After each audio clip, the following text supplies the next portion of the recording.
Kayak gini, itu proses itu kita menjalankan itu pajak yang cukup fair. Pemerintah untuk ASN ditanggung sendiri kan bosnya. Jadi kalau swasta protes ke bosnya juga. Susah kan kita merubah peraturan parsial ini untuk memenuhi kebutuhan satu pihak saja. THR dipotong pajak nih Pak, dari untuk swasta kan banyak yang menentang tuh Pak, katanya untuk swasta tuh dianggap kena pemotongan pajak pakai tarif efektif. Nah itu ada yang menganggap tidak adil Pak, jadinya karena ASN ditanggung pemerintah tapi swasta kena pemotongan pajak. Nah itu gimana sih Pak dari Pak Purbaya? Pak Bimo boleh Pak. Pak Bimo.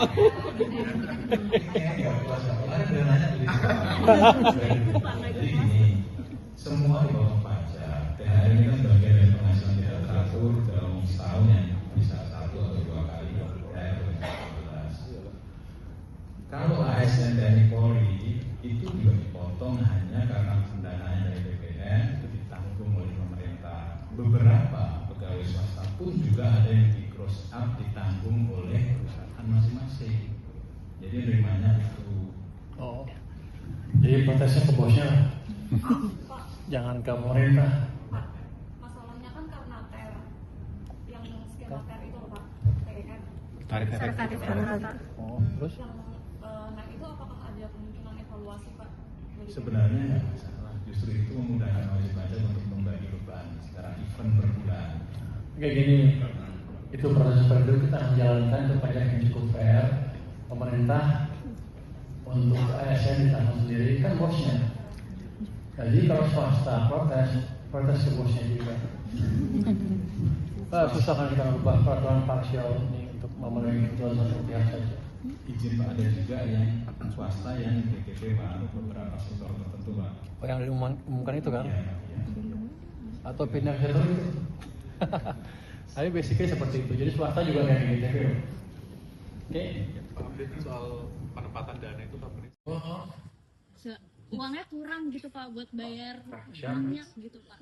Berarti cukup Sampai 92 Harga minyak kan udah di atas asumsi ya Pak, itu gimana? Ada exercise untuk masing-masing harga minyak berkembang dalam bagaimana kondisi RBF kita atau masalah. Jadi nggak saya keluarkan mungkin lebih ragu kita keluarkan gambarnya.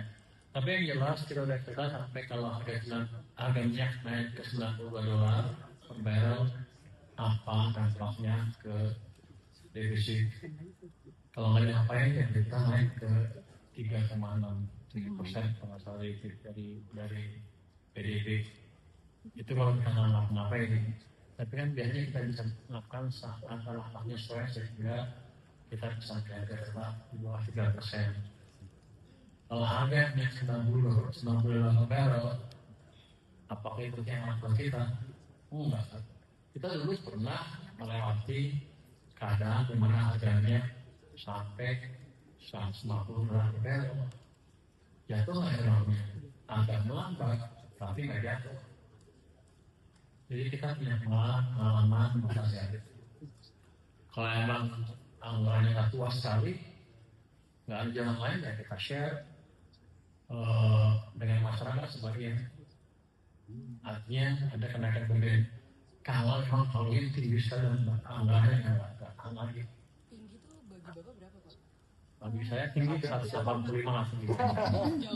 Itu berapa? Pak Menteri, jadi kalau harganya $92 minyak itu supaya nggak defisit artinya naikin harga BBM. Jadi thresholdnya segitu kalau 92. Enggak. Mah provokatif banget loh. Dengar nih. Kita sudah exercise kalau harga minyak $92 selama setahun rata-rata. Kan harganya setahun. Maka defisit jadi 3,6% tadi. Nah, kalau itu kita akan melakukan langkah-langkah supaya itu tidak terjadi. Bisa dengan yang lain kan? Bisa pengamatan di mana? Misalnya pengamatan di MBG.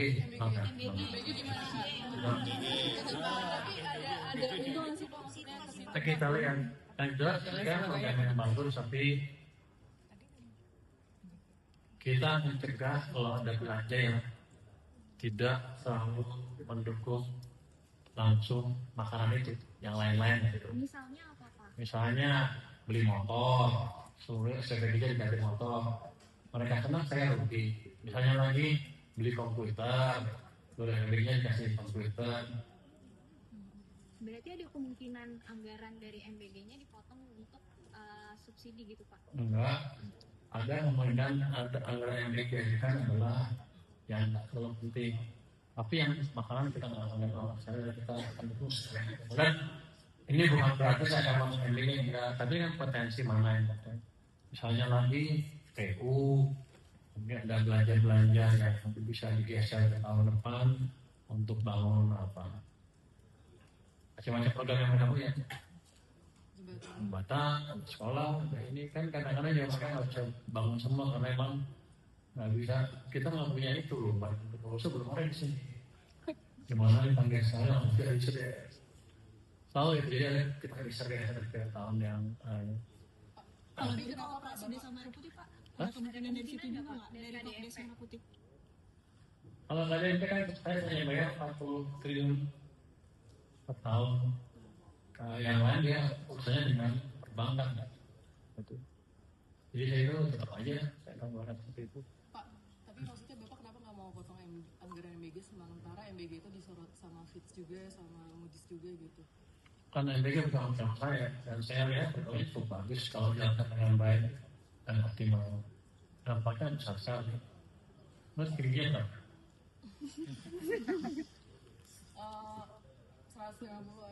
50 stunting bukan? Saya ini 185 stunting enggak juga. Tanpa beda. Mungkin ada genetik tapi ada juga kemungkinan gizi berbeda. Saya waktu kecil rumahnya dekat peternakan. Setiap sore dapat susu segar, minum itu aja. Kayak positif juga. Jadi program itu bagus apa namanya.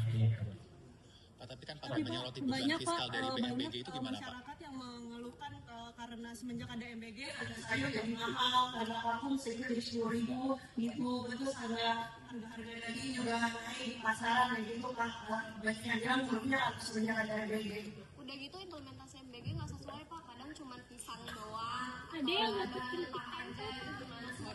Lebih tepatnya itu pada menyoroti beban fiskal lewat MBG itu loh Pak. Hanya kecampur tangan pelaksanaan itu kan maksudnya berapa dari bagian berapa pasti nggak semua kan. Saya nggak semua. Tapi anda tanya ke Pak itu saya Tapi pada ada evaluasi gak sih Pak anggarannya? Karena itu rame banget di media sosial Pak, dapatnya tempe, terus dapat yang udah busuk. enggak ini harusnya kita ngelihat dari orang ke lapangan keluar kan cuma apa ya. Nanti kita lihat kalau begitu kita kasih masukan ke MBG-nya yang lebih baik. Tapi MBG itu program yang baik kalau dijalankan dengan baik. Tapi bukan urusan saya untuk memotong itu. Saya maksudnya aja bahwa uang dibelanjakan itu pas sasaran, tepat waktu dan bocornya sedikit atau nggak ada bocornya.